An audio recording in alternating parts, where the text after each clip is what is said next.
Hello দর্শক বিন্দুরা, আসসালামু আলাইকুম। মহার্ঘ ভাতা নিয়ে নতুন ঘোষণা এসেছে।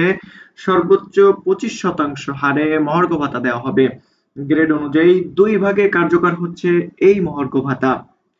বাংলাদেশের সরকারি কর্মকর্তা ও কর্মচারীদের জন্য মহার্ঘ ভাতা ডিয়ারনেস অ্যালাউন্স চালুর বিষয়ে সরকার সিদ্ধান্ত নিয়েছে। তবে এই ভাতার হার এখনো চূড়ান্তভাবে নির্ধারিত হয়নি। বিভিন্ন সূত্র অনুযায়ী প্রস্তাবিত হার নিম্নরূপ হতে পারে বলে জানিয়েছেন।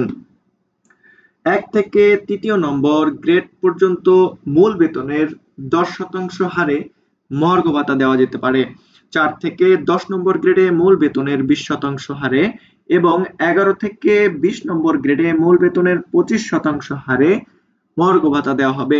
এই ভাতা অবসরপ্রাপ্ত পেনশনভোগীদের জন্য প্রযোজ্য হবে।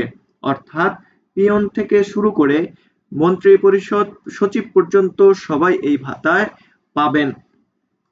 ইতিপূর্বে আমরা যে প্রশ্নের সম্মুখীন হয়েছি তার মধ্যে একটি, অবসরপ্রাপ্ত পেনশনভোগীদের কি এই মহার্ঘ ভাতার অন্তর্ভুক্ত হবেন কিনা? জি দর্শক বিন্দুরা, অবসরপ্রাপ্ত পেনশনভোগীরাও এই মহার্ঘ ভাতার অন্তর্ভুক্ত হবেন। মহার্ঘ ভাতা মূলত মুদ্রাস্ফীতির প্রভাব মোকাবেলায় সহায়তা করতে প্রদান করা হয়। এটি মূল বেতনের একটি নির্দিষ্ট শতকরা অংশ হিসাবে নির্ধারিত হয় এবং মাসিক বেতনের সঙ্গে যুক্ত হয়ে প্রদান করা হয়।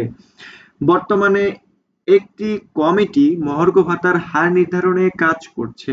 চূড়ান্ত সিদ্ধান্ত ও কার্যকর তারিখ সম্পর্কে সরকার থেকে আনুষ্ঠানিক ঘোষণা আসার পর বিস্তারিত সকল তথ্য জানা যাবে। তো দর্শক বিন্দুরা, সবার আগে এই শতকরার হার এবং কত টাকা দেওয়া হবে আপনাদের কাছে আমরাই তুলে ধরবো। সো আমাদের চ্যানেলটিকে অবশ্যই সাবস্ক্রাইব করবেন। ধন্যবাদ সবাইকে। আসসালামু আলাইকুম।